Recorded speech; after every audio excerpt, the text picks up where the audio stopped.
بریم. صدا خوب بود آقا؟ خب همه اومدن؟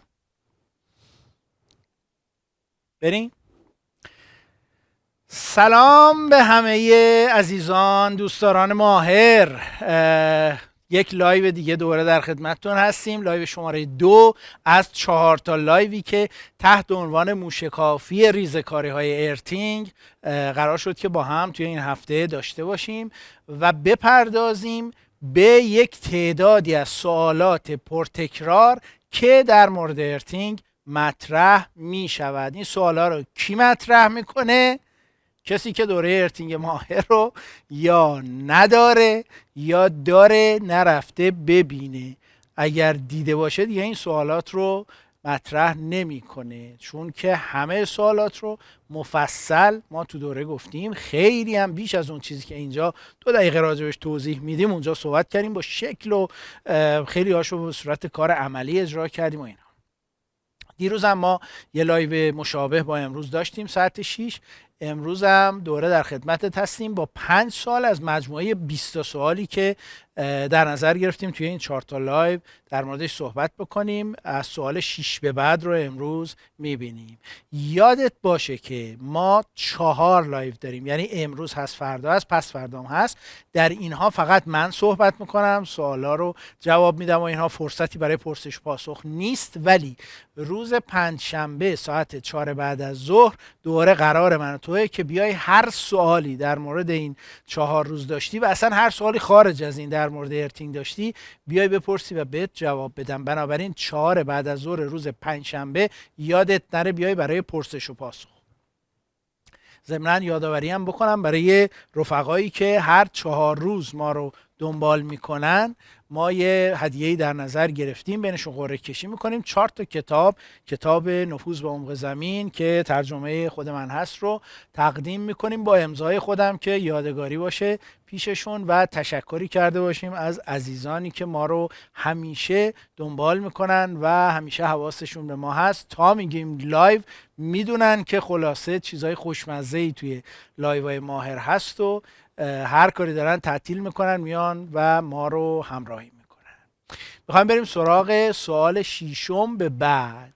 دوستان ما سوال رو میخونن و من سوال رو مثل دیروز می نویسم روی تابلو، در مورد خود سوال اول یه خورده توضیح میدم و بعد میرم سراغ جوابش. خیلی از سوالاتی که ما داریم اینجا مطرح میکنیم سوالایی که خود صورتش هم اشکال داره، یعنی اون کسی که داره سوالو میپرسه یه جایی در اطلاعاتش نکات اشتباهی نفوذ کرده. ما اول اونا رو خود چکشکاری میکنیم، صاف و صوفش میکنیم، سوالو درست میکنیم، بعد تازه میریم سراغ جوابش.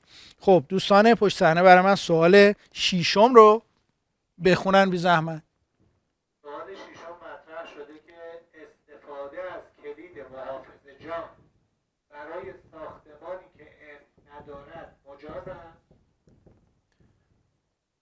بله، کلید محافظ جان برای ساختمانی که ارث ندارد مجاز است. خب خیلی این سوال رو میپرسن. داستانش من حالا دلیل اینکه این سوال میپرسن توضیح میدم. بعضیا یه جور دیگه میپرسن، میگن اگر ارتینگ در ساختمان نیست آیا این کلید کمکی میکند، مفید هست یا نیست؟ اول قبل از اینکه وارد هر جا بشیم این سوال یه خورده باید درستش کنیم، چون به این صورتی که پرسیده شده خیلی قبیحه. ببخشید آقا، چیزی تحت عنوان کلید محافظ جان ما نداریم. وقتی شما میگی محافظ جان یعنی یه فرشته نگهبان محافظ جان هاست، وایساده مسلح 24 ساعت بیدار که اگر مشکلی پیش اومد بیاد چیکار بکنه، ما رو نجات بده. اصلا از این خبران نیست. یه همچین موجودی اصلا خلق نشده، وجود خارجی ندارد. این کلمه رو یه عده‌ای توی زبون‌ها انداختن برای اینکه بتونن جنسشون رو بفروشن. آقا کلید محافظ جان بیا ببر که هم نون هم صبحانه است، هم عصرانه، هم شام، هم نهار. کلید حفاظت جریان باقی مانده اسم درستشه. پس اول اسم اینو من درست کنم که یه خود خیالم راحت باشه. این کلید محافظه جان که در انگلیسی میگیم RCCB یا RCD، حالت اینا خودشون هم با هم یه تفاوت کوچیکی دارن ولی وارد اون نمیشم. Residual Current Circuit Breaker یا Residual Current Device. Residual این آره اسم، یعنی در واقع در هر دو اسم این R residual، انگلیسی هم بنویسم، یعنی باقی مانده. خب اسم درست اینه، کلید حفاظت جریان باقی مانده. آقا خیلی اسمش طولانیه، تریلی میخواد بکشتش، نگو این رو، ساده بگو RCD. ولی محافظه جانم نگو که آبرود بره. یه اسم غلط دیگه هم هست، میگن کلید جریان نشتی. نشتی رو توی انگلیسی میگیم لیکیج. جریان نشتی با جریان باقی مانده فرق داره. باز اینم درست نیست که ما بگیم جریان نشتی. همیشه اسم درست رو بگیم، کلید حفاظت جریان باقی مانده. طولانیه بگو یک کلمه RCD، خودت راحت. خب پس محافظه جان هر کی گفت یعنی یه خورده داستان اصلا نفهمیده. گویا این که حالات مختلف و متعددی رو هم میشه حساب کرد و ارائه داد و تست کرد در عمل که شما TN درست کردی دقیقاً عین مقررات، همه ی آنچه که در مقررات گفته شده رعایت کردی، کلید حفاظت جریان باقی مانده هم گذاشتی، ارتینگ هم گذاشتی، همبندی هم داری، هر چی تو مقررات گفته انجام دادی، باز هم محافظه جان نیست. محافظه جان نیست. خود سازنده این کلید ها میگه آقا ما از هر 10 تا کلیدی که ساختیم آمار نشون میده یکی دو تاش خوب عمل نمیکنه، اون موقعی که باید عمل کنه عمل نمیکنه. پس نگو محافظه جان که اون بابایی که اطلاعات نداره و میری کلید براش نصب میکنی میگه خب دیگه مهندس اومد برای من یه محافظه جان نصب کرد، یا الان با کلم که بریم تو پریز هیچ اشکالی پیش نمیاد و خلاصه محافظه جان داریم. از این خبران نیست. این اسمای بازاری کاملا بی منطق و بی محتوا رو ما نباید به کار ببریم. مردم برداشت غلط میکنن، فکر میکنن دیگه همه چی حل شد و دیگه به ایبنی اهمیت نمیده. این کلید فقط یه هنر داره و اونم که جریان باقی مانده که حالا میگم چیه رو اگر باشه میبینه قطع میکنه، اونم با یه قید انشالله. شما اگر بری مثل من کفش بپوشی بری وایسی فازونال رو بگیری دستت، این کلید حفاظت جانت رو که نمیکنه هیچی، یه فاتحه هم برات میخونه و خلاصه بدرقت میکنه به دیار باقی. پس همچین محافظ جانم نیست. خب ولش کن، بریم سراغ اصل داستان. میگه آقا این کلید حفاظت جریان باقی مانده من میخوام برم یه جا نصب کنم. آیا در ساختمانی، در تأسیساتی که ارتینگ درست درمانی ندارد یا اصلا ندارد، این کلید مجاز استفاده کنیم؟ در مورد کلمه مجاز اگه بخوام خیلی دقیق صحبت کنیم، مجاز هست، کسی به شما نگفته که در واقع از لحاظ فنی این کار غلطه. منتها تو مقررات میگه آقا این، یعنی در واقع تفسیرشو من دارم میگم، صراحتا اینجوری که من میگم نگفته. تاش میگه داداش اگه بری اینو نصب کنی یا اون بابایی که اینو براش نصب کردی دیگه بالش نرم میره زیر سرش، میگه خب ما که دیگه رفتیم چند میلیون پول دادیم برامون کلید محافظه جان نصب کردن، دیگه بقیه‌شو ولش کن، ارتین دیگه نمیخوام، هادی حفاظتی دیگه نمیخوام، همبندی دیگه نمیخوام، محافظه جان دارم من. به این دلیل که عمدتاً هم یه دلیل فرهنگیه، دلیل فنی نیست، بهتر است که ما اول بریم و اصول سیستم TN رو رعایت بکنیم. یعنی چی؟ ارتینگ داشته باشیم، هادی حفاظتی داشته باشیم، همبندی هم پتانسیل کننده اصلی اگر لازمه اضافی داشته باشیم، RCD هم داشته باشیم. یعنی اینو بذاریم بعد از این که همه اونها رو درست کردیم اینم بریم درست کنیم. خب در واقع RCD 2 تا هنر دارد. این کلید محترم 2 تا هنر دارد: حفاظت تماس مستقیم، حفاظت تماس غیر مستقیم. تماس مستقیم چیه؟ بری دستو بزنی به فاز، یعنی میگن تماس مستقیم. تماس غیر مستقیم چیه؟ بدنه برقدار شده، بری دستو بزنی به اون بدنه برقدار شده. در هر دو مورد میتونه به ما کمک بکنه. زمانی که شما ارتینگ درست درمون نداری، این دومیه ممکنه یه خورده مشکل براش پیش بیاد، ولی اولیه سر جاش هست. یعنی RCD این وظیفه رو میتونه تقریبا به طور کامل انجام بده. بنابراین اگر کسی بگه که از لحاظ فنی این سوال جوابش منفیه، یعنی مجاز نیست، ممنوع است، اشتباه گفته. از لحاظ فنی اشتباه گفته.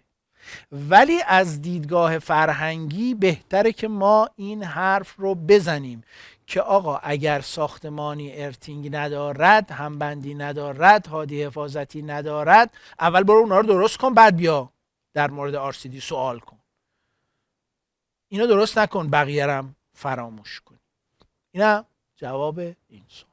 آقا بریم سوال بعدی. سوال شماره 7 رو بله. یک چاه کردیم، کف چاه میله 1 متری کوبیدیم، چقدر بنتونیت برای پر کردنش لازم؟ چقدر بنتونیت برای پر کردنش لازم است؟ خب این چندین نکته درش هست در خود سوال. اولا که میله 1 متری ممنوع است. خب حالا تو یکی از سوالات بعدیمون هم باز داریم، من اونجا بیشتر توضیح میدم. این ممنوع است برادر، اصلا این که هیچ. دومی که چرا براش اصلا چاه کوبیدی، چاه کندی، اشتباه گفتم چاه کوبیدی. چرا چاه کندی؟ میله برای اینه که مستقیم از سطح خاک بزنی بره پایین. اصلا میله رو ساختن که تو از حفاری نجات بدن. خب حالا گیرم که میگه آقا نه، دلیلم منطقیه، زمینم اینقدر سفته که امکان کوبیدن مستقیم میله نیست، کج میشه. خب اینجا ما بلا فاصله میپرسیم آیا به انتخابهای دیگرت فکر کردی یا نکردی؟ ما تو دوره ارتینگ ماهر اصلا توضیح دادیم سیر تا پیاز که آقا چجوری برای یک زمینه به خصوص، چجوری برای یک کاربریه به خصوص الکترود انتخاب کنی، چجوری از روی مقاومت مخصوص خاک که اندازه گیری میکنی، عین یه متخصص قلب که یه نگاهی به نوار قلب میکنه، سیر تا پیاز مریضشو میفهمه، بتونی تشخیص بدی چه خبره، چه الکترودی براش خوبه، چه موادی براش خوبه، چقدر ریسک خوردگی دارد. همه اینا رو توضیح دادیم. خب حالا سوال، اومدیم و یه جایی رفتیم همه این فکرها رو کردیم، منطق داشته که ما الکترود میله‌ای رو بزنیم، زمینم اینقدر صفر بوده که نمیشده مستقیم بزنیم. به اصطلاح ما اینجا میگیم میله رو میخوایم بکاریم. فهمیدیم هم که میله 1 غلطه، میله استاندارد 3 متری میخوایم بکاریم. داریم سوال دوستمون رو یواش یواش درستش میکنیم دیگه. فرض کنیم 1 رو بذاریم کنار، بنویسیم 3. اصلا یک جایی که ما میخوایم میله بکاریم باید چجوری بکاریم؟ آیا اصلا نیاز به چاه هست؟ نه. جایی که ما میخوایم میله رو بکاریم باید با استفاده از مته های حفاری یه حفره‌ای بین 7 تا 15 سانتی متر، مراجع مختلف گفتن به قطر 7 تا 15 سانتی متر با راسل مثلا اجرا میکنی، با اوگر مثلا، با دستگاه مختلف حفاری، و بعد این میله محترم رو میکاریمش اینجا. در واقع معمولا یه جوری هم قرارش میدیم که یه 10-15 سانتی هم میره کف اون حفره، و بعد دورش بکفیل پر میکنیم. حالا میتونه بنتونیت باشه یا هر چی دیگه.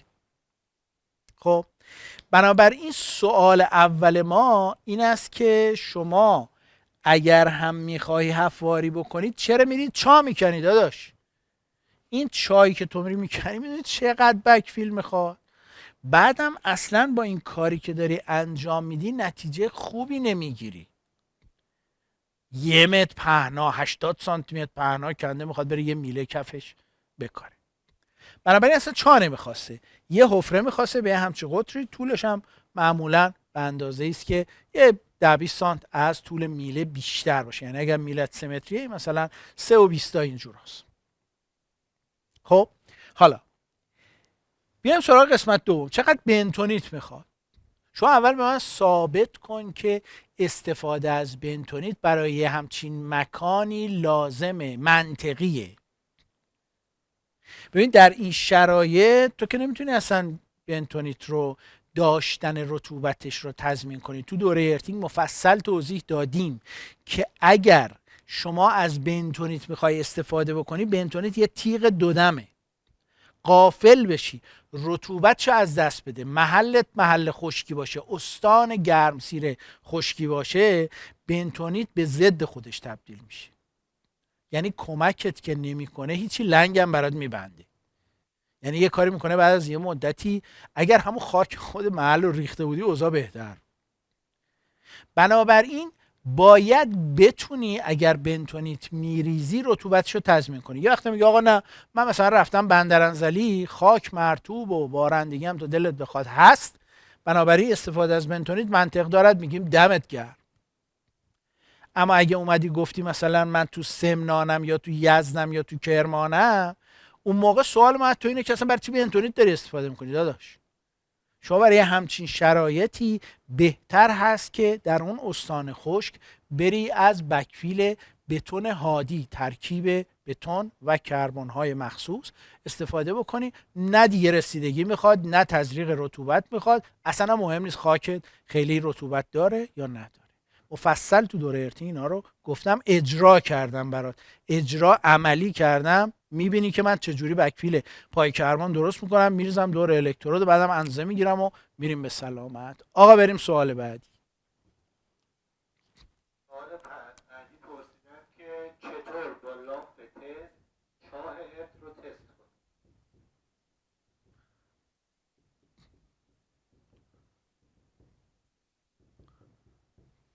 خب چی بگم؟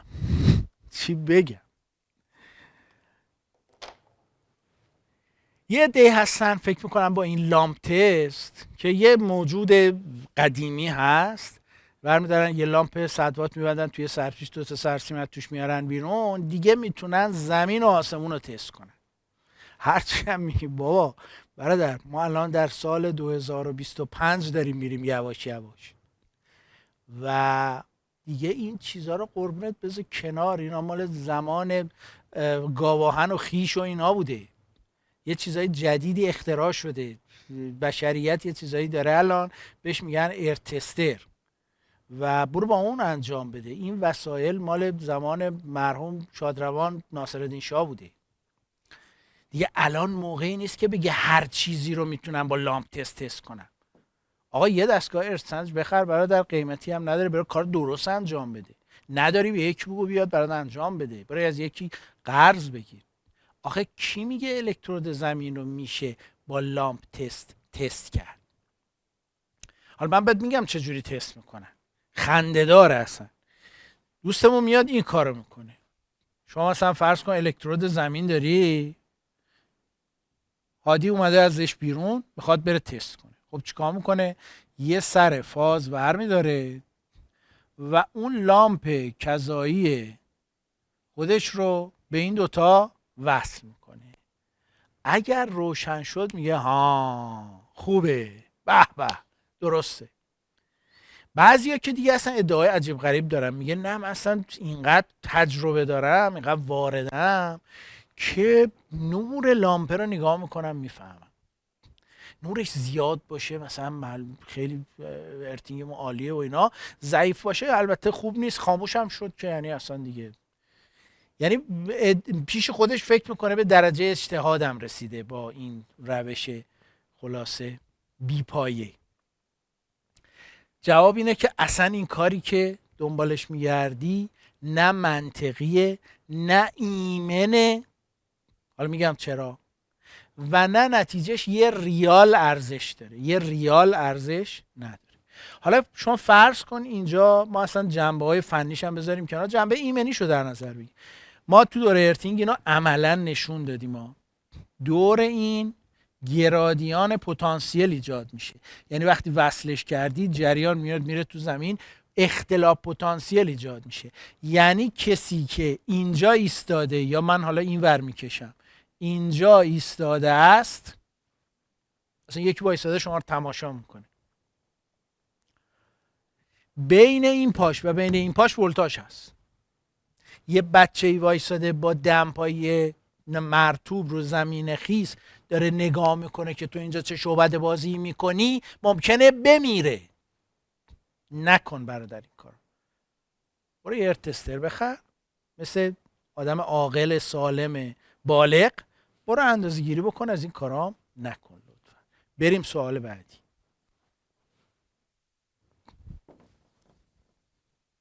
سوال نهم پرسیدن که چطور از چاه علم به جای نل استفاده کنیم. خب اینم دوباره عجب سوالایی داریم امروز.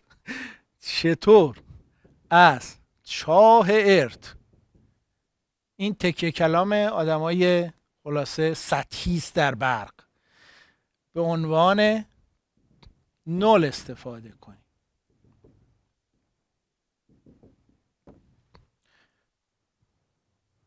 اصطلاحات فن و تخصص خودمون رو باید درست به کار ببریم.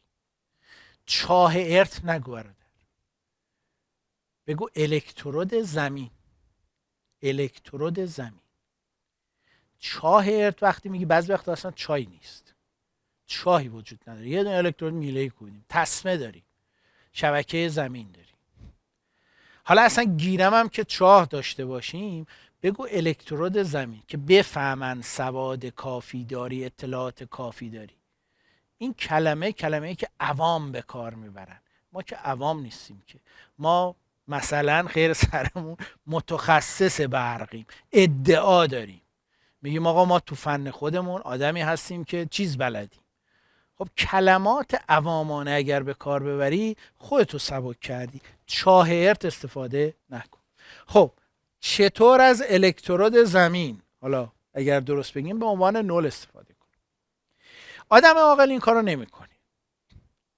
چرا؟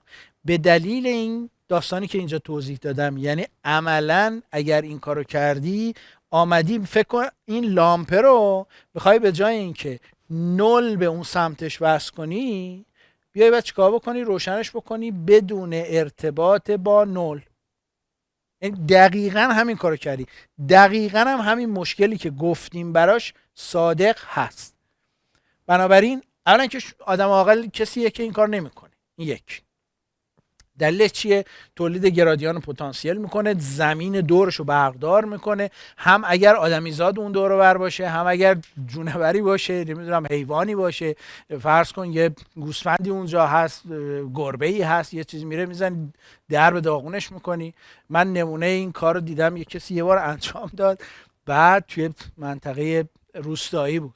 یهو ما دیدیم این کارو که کرد، ما از دور وایساده بودیم نگاه میکردیم، یه مش موش و مار و اینا از تو زمین در اومدن، در رفتن بیچارا.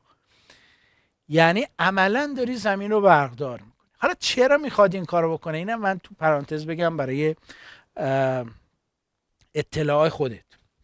بعضیا میان میگن آقا، حالا اونایی که نمیخوان تخلف کنن، میگن اینجا مثلا ما یه کنتور داریم و توی محلی خیلی خیلی دور میخوایم یه باری رو برقدار کنیم. خب میگه راستشو بخوای، یا رفتیم حساب کردیم این فاصله مثلا 200 متره، دیدیم اگه 2 رشته سیم بخوایم بیاریم جریانمون هم نسبتا زیاده، باید بریم کابل مثلا بیشتری بخریم، قیمت بیشتری بدیم. میشه مثلا ما یه کلکی بذاریم، چون مسیرمون طولانی، افت ولتاژ داره، یه کابل مثلا 2x4 برداریم، 2 تا رشتهش رو با هم یکی کنیم، فازش کنیم، نلش هم اینجا چیکار کنیم؟ تو محل بسازیم. این یکی از اون کسانی که میخواد یه جوری این کار رو انجام بده و یه جوری این سوال رو مطرح کنه. یکی دیگه اونه که یا میخوایم برق مجانی استفاده کنیم.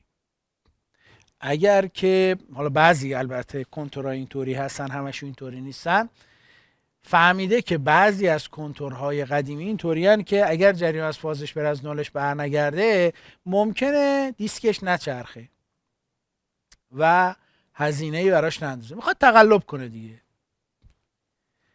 در هر صورت و به هر دلیلی که میخوای این کار انجام بدی، این کار غلط است، از لحاظ فنی غلطه.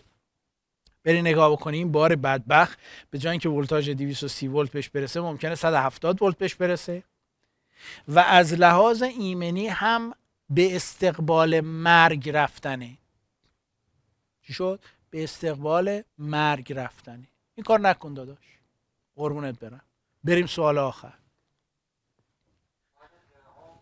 سوال آخر امروز یا امشب در واقع، چاه آسانسور میتواند کف چاهک خودش باشد؟ بله.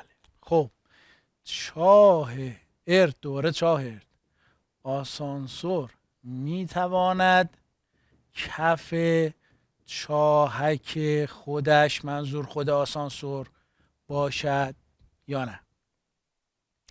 اول که نه به دلیل اینکه از چاهک آسانسور که برای یه مقصود دیگری استفاده می شود، ضربه‌گیر آسانسور رو قرار میدن و غیره غیره، ما حق نداریم برای کار خودمون استفاده کنیم. مقررات ملی ساختمان میگوید که شما از چاهی که حفر شده برای یه مقصود دیگری، از فضایی که استفاده می شود برای مقصود دیگری، حق ندارید برای اجرای الکترود زمین استفاده بکنید. خب این که هیچ، پس نش که نه.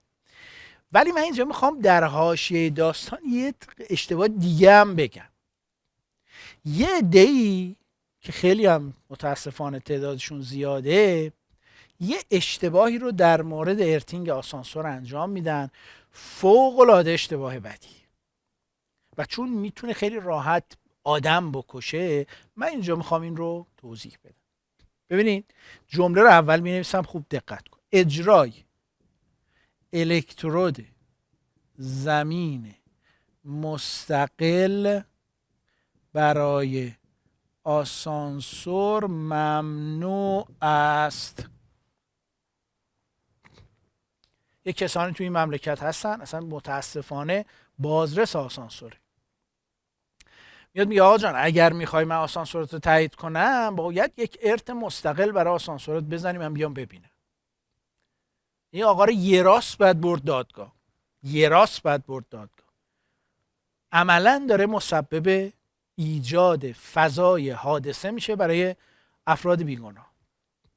مقررات ملی ساختمان میگوید که شما اجرای الکترود مستقل رو اگر برای یک مکانی که خودش سیستم تغذیه دارد و سیستم TN دارد انجام دادی، وقت سیستم رو TT کردی برادر، رفتی سراغ سیستمی که در مقررات ما مجوزی براش نیست. حالا من یه مثال خیلی ساده میزنم، برای بالاوران من دیدم این کارو میکنن. ببین فرض کن این تابلو آسانسور، یا اصلا فرض کن این خود چاهک آسانسور، این کابین، من اینجا یه چیز بکشم، این چاهک آسانسور، این 00، اینم چاهک آسانسور، اینم کابین. خب این کف آیا میشود استفاده کرد؟ که جواب دادیم نه نمیشود. حالا اصلا من میگم یه جا دیگه، فکر کن این کنارا رفته یه جا پیدا کرده، این چاه عزیز مورد نظرش رو اجرا کرده، حتما هم یه دونه صفحه توش گذاشته، وصل کرده به کجا؟ به استراکچر آسانسور. چرا این کار غلطه؟ زمانی که ما بیایم و بدنه های هادی یا هادی های بیگانه، استراکچر آسانسور میشه هادی بیگانه، اینها رو مستقلا زمین بکنیم، جریان اتصال کوتاهی اگر اتفاق بیفته بعد از طریق این الکترود بره تو زمین. این الکترود مقدار جریان اتصال کوتاه رو میکشه پایین. حفاظت های ما درست اینو تشخیص نمیدن. بنابراین سیستم ما همون TTه، سیستمی است که مجاز نیستی اجرا بکنی. سیستم مجاز مملکت ما TNS. این حق داری اجرا بکنی. در نتیجه اومدی یه کار 100% خلاف قانون کردی، حادثه پیش بیاد 10 سال پیشم بوده باشه میانت تو خونه ورت دارن میبرن تو دادگاه. این کار نکن. حالا درستش چیه؟ اصلا شما اینو نیاز نداری، برای چی میری پول میدین اجرا میکنی؟ شما یه دونه الکترود زمین در ورودی ساختمان، جایی که تابلو کنترلت هست، تابلو برقت هست، اجرا میکنی با شرایطی که مبحث 13 مقررات ملی گفته است و از اونجا به بعد دیگه هر بدنه هادی، هر هادی بیگانه خاص زمین بشه، هادی حفاظتی بهش وصل میکنی. مقررات رو اجرا کردی، استاندارد آیسی 60364 پشت سرته، استاندارد 1937 ملی ایران پشت سرته، مقررات ملی ساختمان پشت سرته. هر جا هم هر کی بهت گفت آقا بالا چشت ابرو، بلافاصله استاندارد رو در میاری، میگه من طبق این عمل کردم. این کارو میکنی، چجوری میخوای خودت دفاع کنی؟ کی این کار رو تایید کرده؟ نمیتونی بگی آقا اون در واقع دوستم گفت که زنگ زدم بهش گفت برو این کارو. همه این کارو میکنن. این دلایل رو جلو قاضی نمیتونی بری بگی داداش. اینم سوال دهممون. لایو دوممون هم تموم شد. خیلی متشکرم که ما رو دنبال کردی و اومدی این مطالب کاملا به درد بخور، کاملا در تمام جامعه ما پرتکرار رو گوش دادی، درد رو شنیدی، دوا رو شنیدی و امیدوارم که فردا در روز سوم ساعت 6 بعد از ظهرم تو رو ببینم. حتما به رفقایی هم که خبر ندارن اطلاع بده. لطف داری در حقشون میکنی. باید از تو متشکر باشن که بهشون خبر دادی که فردا یه لایوی هست که میتونه بیاد بشینه مجانی یه مطالبی رو بشنوه که کلی مشاوره بابتش پول میگیرن و چیزایی رو یاد بگیره که میتونه جون یه نفر رو نجات بده، میتونه توی مصاحبه استخدامی برگ برندش باشه و خلاصه برای کسانی که میخوان یک سری تو سرا در بیارن در باب این مطالبی که میگیم کاملا به درد بخوره. دمت گرم که ما رو همراهی کردی. خیلی از تو ممنون.